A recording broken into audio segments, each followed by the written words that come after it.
वृंदावन विहारी लाल की जय। राधा रानी की जय। श्री गुरुदेव भगवान की जय। श्री राधे राधे। भक्ति प्रश्नोत्तरी कार्यक्रम प्रारंभ किया जा रहा है। आइए हम भक्ति संबंधित प्रश्नों को श्रवण करें। श्री राधे राधे गुरु जी, आपके श्री चरणों में कोटि कोटि दंड प्रणाम। गुरु जी, घर के मंदिर में राधा कृष्ण जी का बड़ा विग्रह है और भी पंच देवों की मूर्तियां हैं। आरती कैसी करनी चाहिए? मेरे इष्ट राधा कृष्ण जी हैं, तो मुझे आरती कैसे उतारनी चाहिए? सर्वप्रथम गणेश जी, फिर राधा कृष्ण व अन्य, कृपया मार्गदर्शन करें। श्री राधे राधे।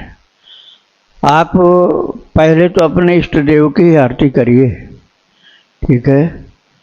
भगवान को जो भोग लगाना हो भोग लगा दीजिए, जो समय के अनुसार भोग हो, मंगला आरती का भोग या भोग उत्थापन का या रात्रि का, जब वही समय हो उसका भोग पहले लगाकर उसके बाद आरती करिए।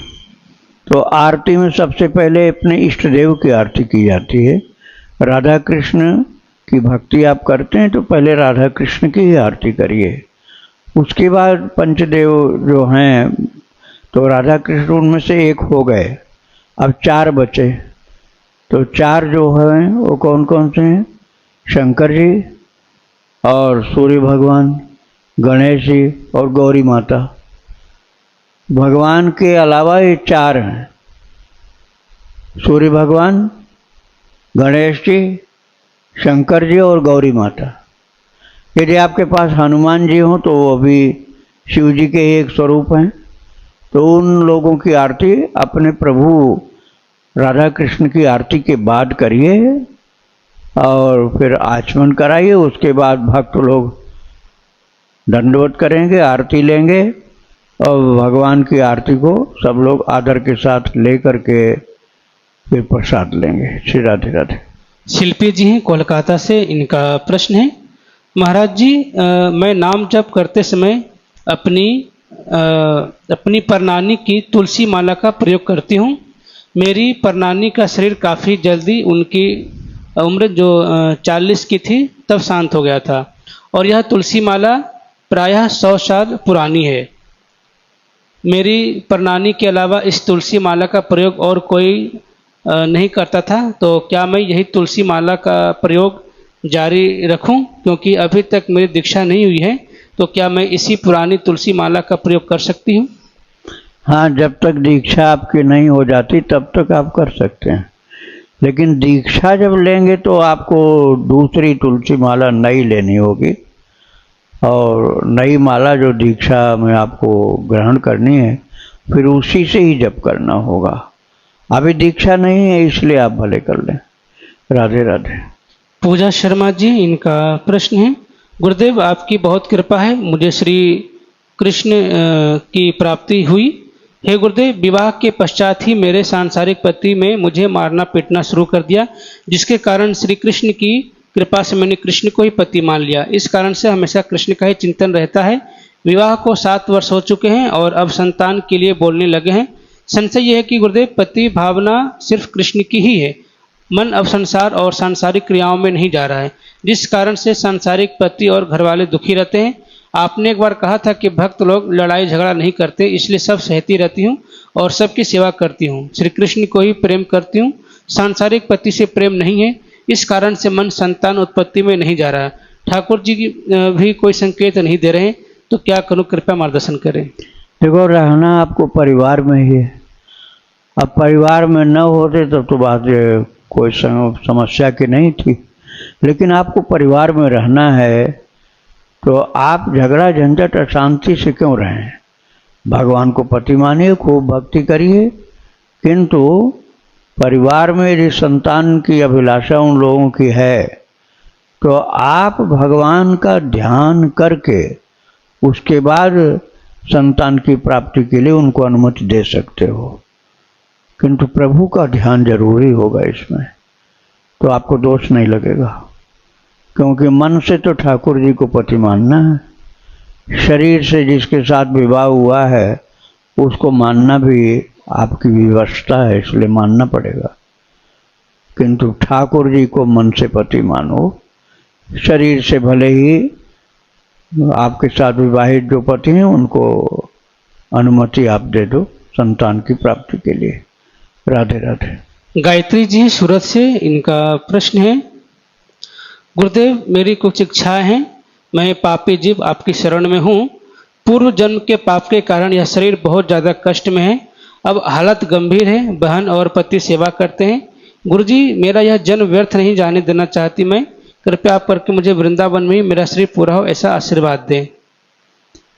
देखो आपकी लालसा जो तीव्र होगी ना, उसी तीव्र लालसा से आशीर्वाद भगवान का आपको मिलता रहेगा। आप खूब चरित्र सुनो भक्तों का, खूब सुनो, रोजाना अधिक से अधिक सुनो, अधिक से एक बार नहीं कई कई बार सुनो। और नाम जप, नाम कीर्तन आप भूल जाओ यदि तो एक कोई मशीन से, कोई मोबाइल से या कोई प्लेयर से नाम कीर्तन जो आपको प्रिय लगता हो वो चालू कर लो। साथ साथ धीरे धीरे आप बोलते रहो।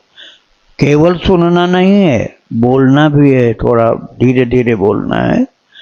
और यदि कोई बैठ के सुनाए तो वही कीर्तन सुनो जो आपको करना है जप, दूसरे नहीं, केवल वही कीर्तन सुनो जो आप जप करते हैं। तो ये जप और श्रवण, इन दोनों से वृंदावन से मन का तार जुड़ जाएगा आपका। और मन का तार जुड़ गया तो शरीर से नहीं भी आ पाओ तब भी कल्याण हो जाएगा, उद्धार हो जाएगा। राधे राधे। शिल्पा जी हैं मुंबई से, इनका प्रश्न है, गुरुदेव अधिक मास में प्रभु कृपा और आपकी कृपा से मैं रामचरितमानस का मासिक पारायण कर रही हूँ। इसी दौरान मुझे बुक शेल्फ में आनंद रामायण अंक मिला। मुझे गीता प्रेस से आनंद रामायण अंक प्राप्त हुआ था। मेरा प्रश्न है कि आनंद रामायण के बारे में जानना चाहती हूँ कि क्या महत्व है आनंद रामायण पढ़ने का। आनंद रामायण पढ़ने की भी कोई विधि होती है क्या? हाँ, बहुत अच्छा किया। आप मानस का तो पाठ, मासिक पाठ चल रहा है आपका, मास पारायण का, वो एक टाइम करिए। जैसे सुबह आप करते हैं तो सुबह करिए, शाम को करते हैं तो शाम को करिए। और दूसरे समय आनंद रामायण का पाठ करिए। ये भी बहुत सुंदर है। श्री वाल्मीकि जी महाराज ने 3 रामायण लिखे हैं। सबसे पहले लिखा था श्रीमद् वाल्मीकि रामायण, उसके बाद आनंद रामायण लिखा, उसके बाद लिखा अद्भुत रामायण। तीनों संस्कृत में हैं। तो आनंद रामायण में लीलाएं बहुत हैं भगवान की। तो आप आनंद रामायण का भी पाठ करिए और मानस का भी पाठ एक एक टाइम दोनों का करिए। राधे राधे। मुकेश राजपूत जी हैं मध्य प्रदेश से, इनका प्रश्न है, गुरुजी क्या कृष्ण नाम का लेखन एक बार लिखकर 10 बार मानसिक जप करना 10 बार माना जाएगा? गुरुदेव इसी तरह से 2 साल से राम कृष्ण कहकर मन में लिखता हूँ। आप यदि लिखते समय किसी से बात नहीं करेंगे, किसी की बात सुनेंगे नहीं, नाम जप करते रहेंगे और लिखते जाएंगे तो 10 बार हुआ उसकी महिमा। अब आप किसी की बात कर रहे हैं, हूँ हाँ कर रहे हो, किसी को सुन रहे हैं और पेन चल रही है, लेकिन जप की जगह पर दूसरी चर्चा में लगे हैं, तो फिर वो जप की महिमा कम हो जाएगी। राधे राधे। सुधा पांडे जी गया बिहार से, इनका प्रश्न है, मैं शुद्ध संस्कृत नहीं पढ़ पाती हूँ तो क्या राम रक्षा स्तोत्र हिंदी में पढ़ सकती हूँ? आप एक पाठ हिंदी वाला करना जिससे आपको पता चल जाए कि इसमें क्या कहा गया है। बाकी जितने पाठ आपको करने संस्कृत में ही करो, चाहे अशुद्ध भले हो जाए कोई बात नहीं। तुम किसी से दक्षिणा तो पाठ करने के लोगे नहीं। जो लोग पाठ करने की दक्षिणा लेते हैं उनके अशुद्ध पाठ में दोष माना जाता है।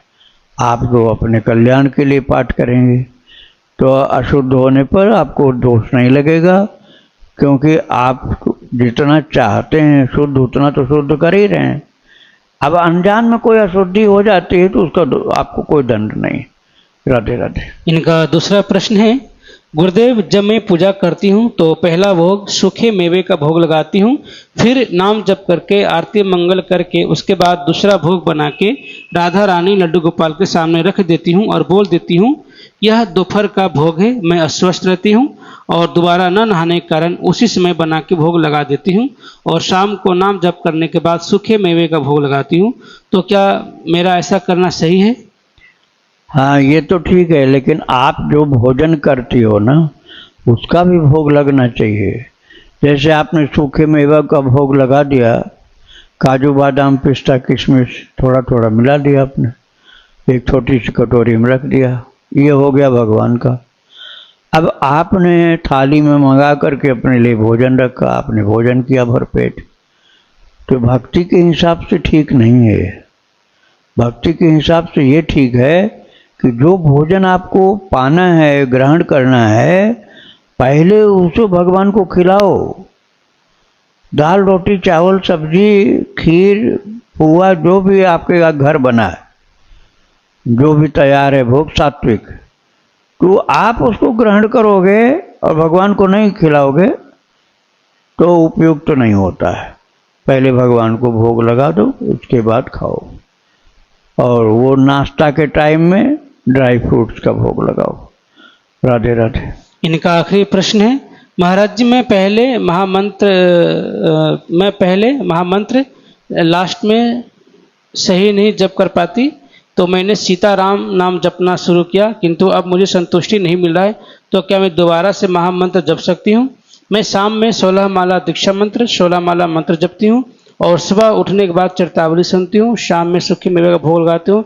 इतना करने के बाद भी मैं संतुष्ट नहीं हूँ, लगता है मेरे भक्ति में कोई त्रुटि है, मुझे कोई संकेत भी नहीं मिल पाता कि मेरी भक्ति सही है या नहीं।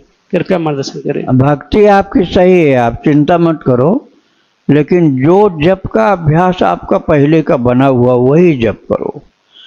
परिवर्तन बीच बीच में नहीं करना चाहिए, एक ही जप जो चल रहा पहले से वही जप करो।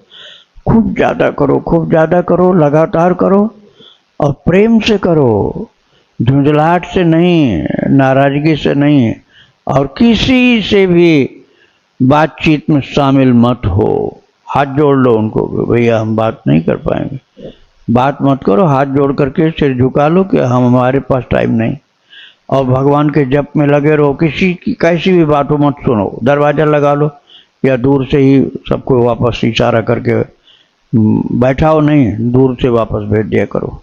राधे राधे। सुरेंद्र रावत जी है, इनका प्रश्न है, गुरुदेव आपने बताया कि ब्रज त्रिवेणी के एक अंग पूज्य श्री हरिराम व्यास जी पूज्य पद श्री हरिवंश जी के शिष्य थे, जबकि श्री व्यास जी की गुरु शरणागति तो उनके पूज्य पिताजी जो कि ओरछा राज्य के राजगुरु थे, उनके द्वारा वृंदावन धाम प्रवास के बहुत पहले ही करा दी गई थी।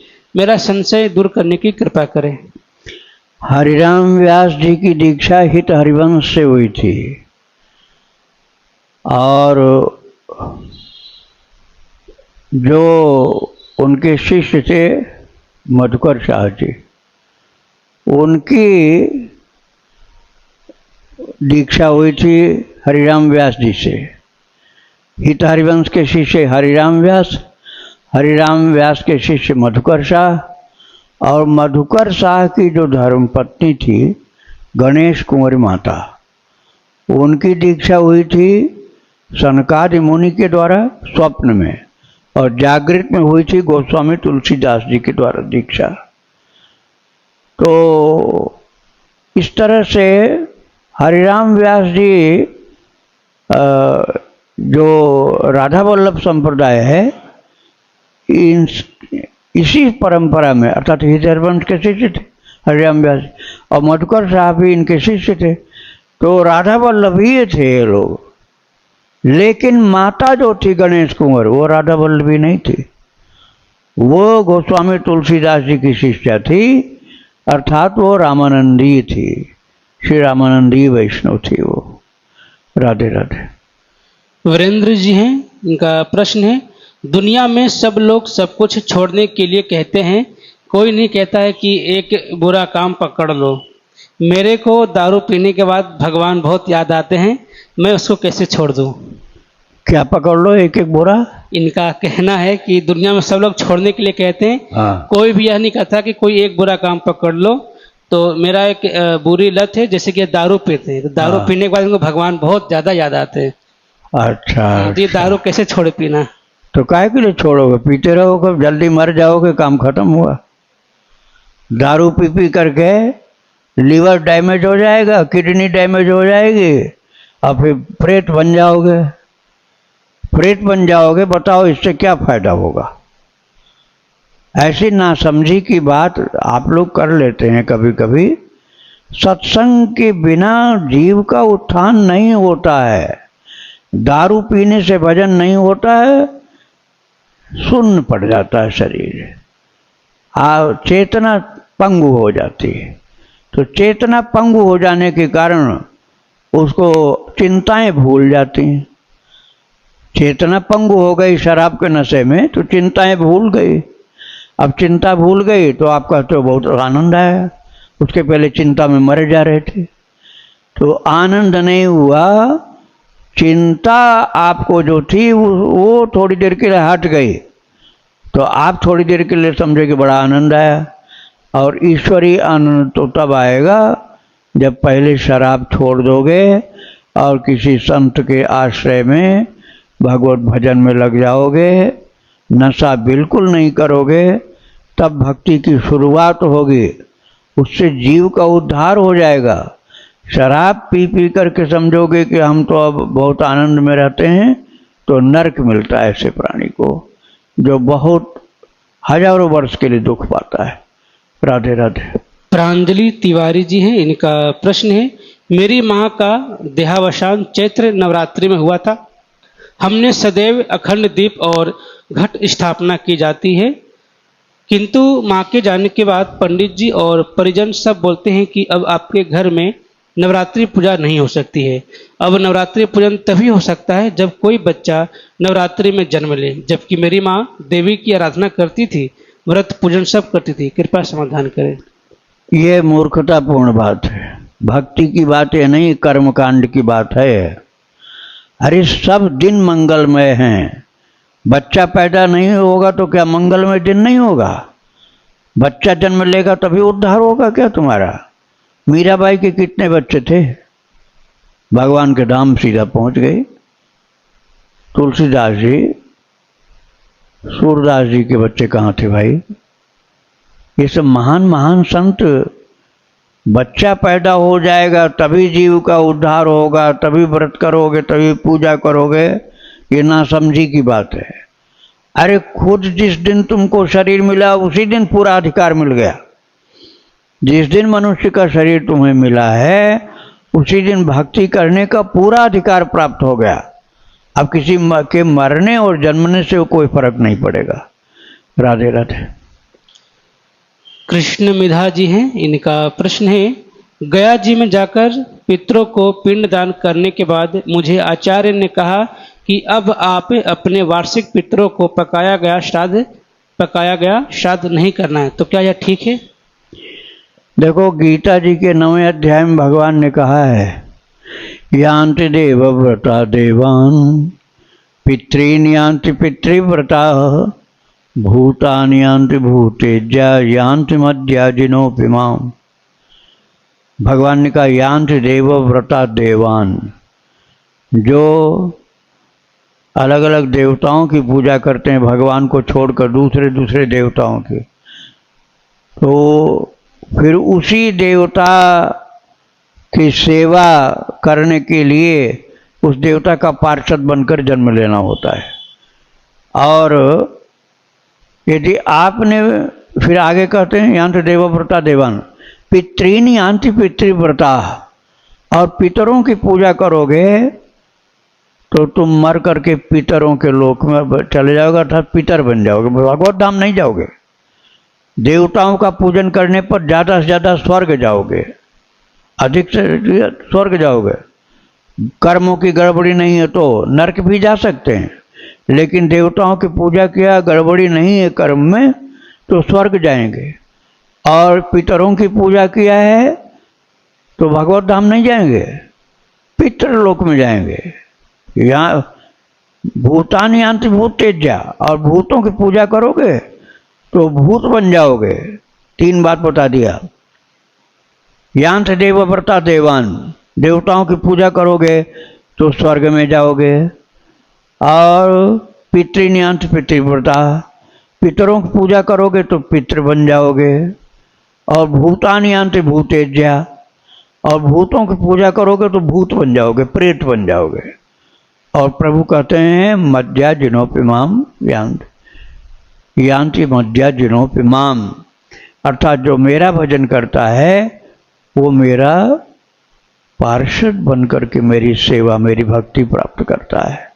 इसलिए भगवान की ही भक्ति सेवा पूजा करनी है। राधे राधे। महाराज जी के चरणों में कोट कोट प्रणाम। श्री राधे। महाराज जी, भक्ति में बाधक क्या क्या होता है? भक्ति में बाधक वो होता है जो कहे भगवान नहीं होते हैं, सब झूठा बना रखा है, पंडितों ने सबको मूर्ख बनाने के लिए किताब लिख रखी है, तो समझ लो उनकी बात को मानना, उनका साथ देना, ये भक्ति के बाधक लोग हैं, उनसे बचना चाहिए। जैसे महाराज जी अधिक संपत्ति है, अधिक योग्यता है और अधिक पैसा है, ये सब बाधक नहीं। चाहे जितना पैसा तुम्हारे पास हो दे आओ, जहाँ गौशाला बड़ी बड़ी हैं, एक भी नहीं रखो अपने पास, दे आओ, सब गायों की सेवा होती रहेगी, उसमें काहे के बंधन तुम्हें। बड़ी संपत्ति हो गई और बड़ी पढ़ाई लिखाई, बड़ी पढ़ाई लिखाई है तो तुम भागवत पढ़ो, उसका अर्थ निकालो, दूसरों को समझाओ, खुद भी समझो। और भागवत में विद्वत्ता की परीक्षा हो जाती है, तो विद्यावताम भागवते परीक्षा, विद्या विद्वानों की परीक्षा भागवत में होती है।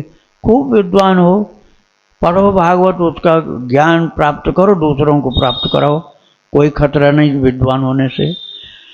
यदि विद्वान हो करके ये सिद्ध करने में लग गए कि नहीं भगवान नहीं होते हैं, तब तुम्हारी विद्वत्ता खंडक में डाल देगी। राधे राधे। प्रथम भगत संतन कर संगा, दूसरी रति मम कथा प्रसंगा। हाँ सही, ये भगवान श्री राम जी ने शबरी माता से कहा है, प्रथम भगत संतन कर संगा। शबरी माता से इसलिए भी कहा कि शबरी मैया संतों के बीच में रहती थी, जंगल में रहती थी, जंगल में रहती थी और संतों के बीच में रहती थी। तो प्रभु ने पहले उसी पर जोर दिया कि इनको सत्संग के बीच में रहना। अब देखो आज हर आदमी सत्संग में नहीं जा सकता है, तो भगवान ने इंटरनेट बना दिया, वैज्ञानिकों को बनाया दिखाने के लिए, खुद नहीं बना रहे हैं, दूसरे से बनवा रहे हैं। घर में बैठे सत्संग प्राप्त करते रहो और कीर्तन सुनते रहो, कीर्तन करते रहो। खुद नहीं बनता है तो जहाँ गौशालाएँ हैं बड़ी बड़ी, ले जाकर वहाँ पर हरा चारा कैसे, तुम तो ढो कर ले नहीं जा पाओगे, पैसा भगवान ने दिया है वहाँ दे दो, गायों की सेवा होगी, संतों की, गरीबों की, भक्तों की, अपाहिजों की, लूले लंगड़ों की चिकित्सा, सबके इलाज के लिए कितना ही तुम्हारे पास पैसा हो, सब सत्कर्म में लग जाएगा, कोई उसका रिएक्शन नहीं होगा, साइड इफेक्ट नहीं होगा। पैसे का दुरुपयोग यदि करेंगे, सदुपयोग नहीं करेंगे तब दुरुपयोग करेंगे। यदि उसको अच्छे काम में नहीं खर्च करेंगे तब तो फिर शराब पीना चालू हो जाएगा, तब बर्बाद और नर्क का रास्ता तैयार। इसलिए उसका सदुपयोग करना है, सदुपयोग न करने पर खतरा होता है।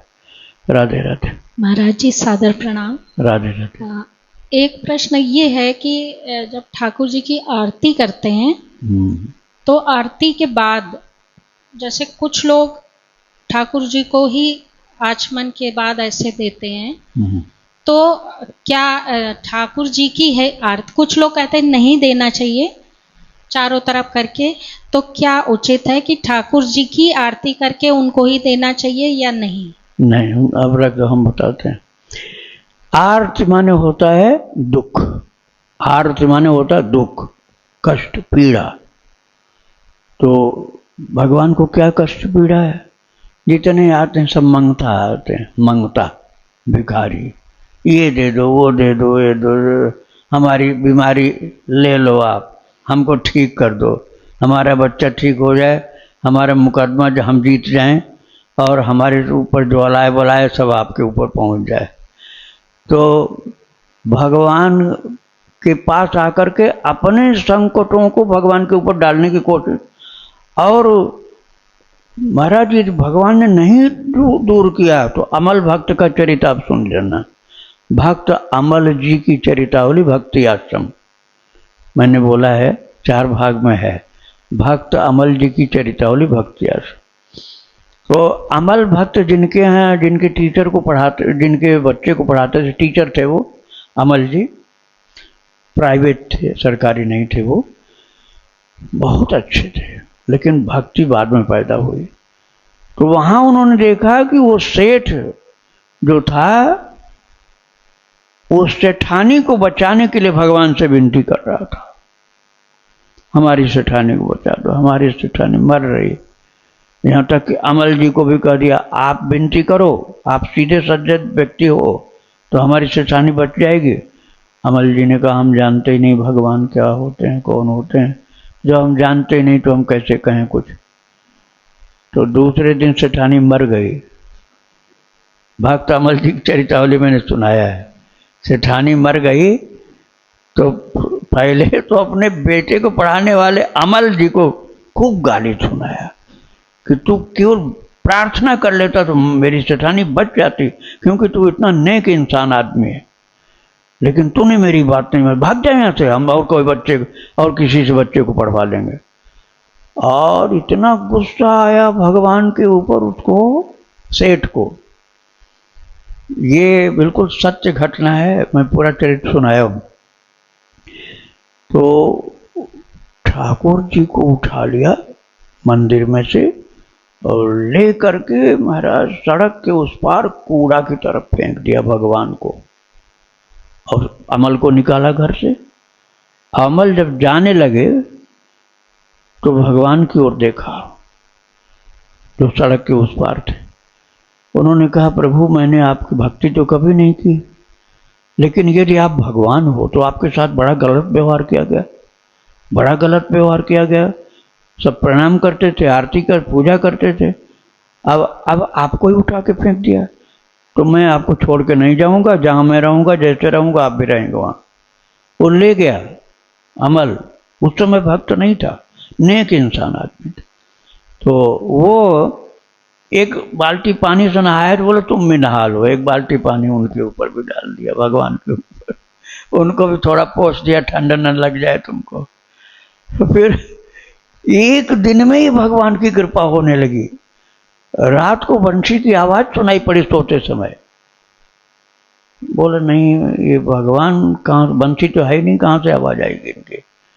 फिर दूसरे दिन सुगंधियां तमाम प्रकार की, पुष्प झड़े हुए मिले, मतलब सच्चा भक्त बना दिया, भगवान ने बना दिया।